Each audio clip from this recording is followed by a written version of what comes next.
عليكم. بسم الله والحمد لله والصلاة والسلام على رسول الله وعلى آله وصحبه ومن Inshallah, reminder that Salat al-Tahajjud will begin tonight at 2:30 inshallah. Tahajjud tonight will be 2:30 because the Qur'an will be a little bit shorter than last night, which will be done by 3 inshallah. So Tahajjud at 2 tonight till the end of the month inshallah. Tonight inshallah we'll talk about this ayah from Surah Al-Imran, كنتم خير أمة أخرجت للناس.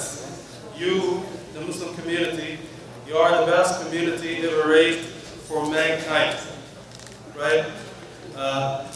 So you as a Muslim, you are part of this ummah, this community of Muslims. You remember when you pray any salat, 17 times a day in Fatiha, because you say Fatiha twice in Fajr, 4 times Dhuhr, 4 Asr, 3 Maghrib, and 4 Isha. And every time you say Fatiha, you say Ihdina as-sirat al-mustaqim, guide us.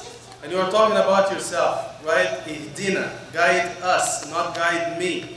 Why? Because you are making dua for yourself and the rest of the Muslim ummah, right? So you feel like you belong to this community. There's this beautiful hadith we mentioned a few days ago, and one of the brothers loved it so much. The hadith says, the Prophet ﷺ says in this authentic hadith, every time you make dua for all Muslims, Allah subhanahu wa ta'ala will give you hasana for every Muslim.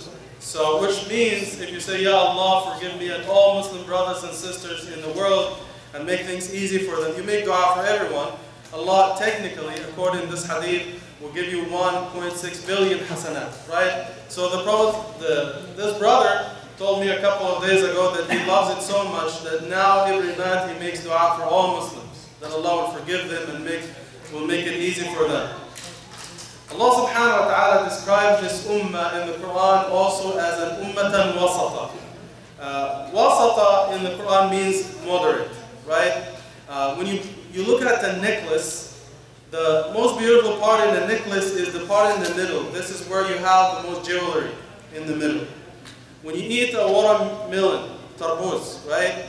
The sweetest part of a watermelon is the part in the middle, right? Not close to the skin, no, right in the middle. So Allah subhanahu wa ta'ala is saying basically that this is the best ummah ever evolved for mankind. We know from the hadith of the Prophet ﷺ that the best of the best are the Sahaba of the time of the Prophet ﷺ. The best generation of Muslims of this ummah is the generation of the Prophet ﷺ, the generation of Abu Bakr and Umar and Uthman and Ali. And subhanAllah, if you look at the names, Siddiq, Umar, Uthman, Ali, just look at the last letter of every word. Take the qaf from Siddiq, As-Siddiq, the ra, the last letter of Umar, so qaf, ra. Then you take the noon from Uthman, the last letter, noon, qaf, ra, noon. Then you take the ya from Ali, the last letter. The 4 letters form the word qarni, right? My generation. But the ayah comes with a condition. Yes, you are the best generation, but you have to fulfill 3 conditions, right? So number 1, ta'muruna bil ma'ruf. You encourage what is good. And number 2, وَتَنْهَوْنَ عَنِ الْمُنْكَرِ. And you forbid what is evil. And number 3, you have true faith in Allah. So, if someone does not fulfill these 3 conditions, he is not one of the best, right? So Allah subhanahu wa ta'ala says, if you want to be one of the best, you have to do this 1, 2, 3, right? They say if there are 2 people who fall from a ship, one of them a Muslim but he doesn't know how to swim, and the other one is non-Muslim but he knows how to swim. Which one will survive? The one who knows how to swim. The one who ya'khud bil asbab. The one who does his best. And we studied in fiqh, if you have 2 doctors, one of them is Muslim but he's not practicing, he's not a professional, and there is a non-Muslim who is a professional, he's an expert, which one should you go to? They say go to the expert, because the Muslim has to do his best to be among the best, right? But if he's lazy, he's not doing his best, khalas, it is his problem, right? So Allah subhanahu wa ta'ala is telling us, if you want to be part of the best, you have to do this. Encourage what is good, forbid what is evil, and have faith in Allah subhanahu wa ta'ala.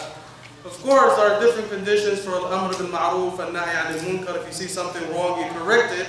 And don't keep quiet Just like Banu Israel in the same surah, it says, كَانُوا لَا يَتَنَهَوْنَ عَنْ مُنْكَرٍ فَعَلُوا. If they see someone doing something wrong, Banu Israel, they never said anything. They would punish the poor and the lowly people, but the rich people, they never touched them. Just like in most Muslim countries now, the laws are made for the poor people. The rich people, the law does not apply to them, right?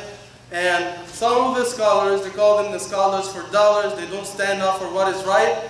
They stand up for who is in power, right? So they don't, apply or qualify for this condition. They call them the scholars for dollars.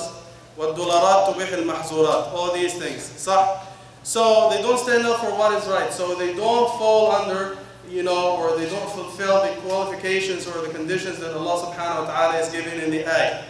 So when someone says this is right and this is wrong, and you see it all the time, especially after the Arab Spring in Muslim countries, you see, scholars are divided. Those who stand for what is right and those who stand with the rulers, right? So this is the problem. In this case, people are not saying the truth. They are just trying to please not Allah, but to please whoever is in power and whoever has a gun, right? So this is the problem for today. I'm going to conclude with this story. I got only 1 minute. You heard the story from Banu Israel. It's not mentioned in the hadith, so we don't know if it's authentic or no, right? But they say there was this abid, this scholar. He saw a group of people worshiping a tree, and he went and he wanted to cut down the tree. So on the way, he was stopped by Shaitan, and Shaitan came in the form of a man. So Shaitan stopped him. So the man said, I have to cut it down, this is haram, people are not worshipping Allah. So Shaitan said, I will stop you. So they had a fight, and this abid, this worshipper, he knocked down the Shaitan. He knocked him down. He gave him a punch in the face. The Shaitan fell down on the floor. So Shaitan said, okay, you don't have to cut it down, just go home, relax, and come back and cut it down tomorrow, right? And just because you're not going to cut it down tonight, just go home, and in the morning you will find $100 under your pillow. So in the morning, sure enough, the man lifted the pillow and the $100 were there. He said, okay, I don't have to cut it down today. I'm going to give him a few more days. So every morning he opened his eyes and $100 were there. So they say after 10 days, he lifted the pillow, there was no money, right? So he went back, Shaitan was there. He said, okay, where is my money? He said, okay, no more money. They had a fight, and the Shaitan won in this case. So the man said, okay, why did you beat me this time? Why did you beat me up this time? He said, because the first time we had a fight, you were fighting for Allah because something wrong was done, and you were doing it for Allah. Now you're fighting me for the money, and this is why I beat you. You're not doing it fi sabilillah, you're doing it for the money. So we ask Allah subhanahu wa ta'ala to guide us to what is best in this dunya and akhirah, and give us sincerity in everything we say and do. The question from last night was the most difficult ayah in the Quran in terms of tafsir and i'rab. أصعب آية في القرآن تفسيرا وإعرابا, and the ulama say it's ayah number 107 في سورة المائدة. فإن عثر على أنهما استحقا إثما فآخران يقومان مقامهما من الذين استحق عليهم الأوليان. So this is the most difficult ayah in the Quran in terms of tafsir and i'rab grammar. So the winner is Sister Lina Sati. Lina Sati. Is there anyone to take the prize for her? Takbir. So we'll give her the prize at the end, inshallah. Tonight's question is also difficult, from Surah Rahman, ayah number 29. يَسْأَلُهُ مَنْ فِي السَّمَاوَاتِ وَالْأَرْضِ كُلَّ يَوْمٍ هُوَ فِي شَأْنٍ.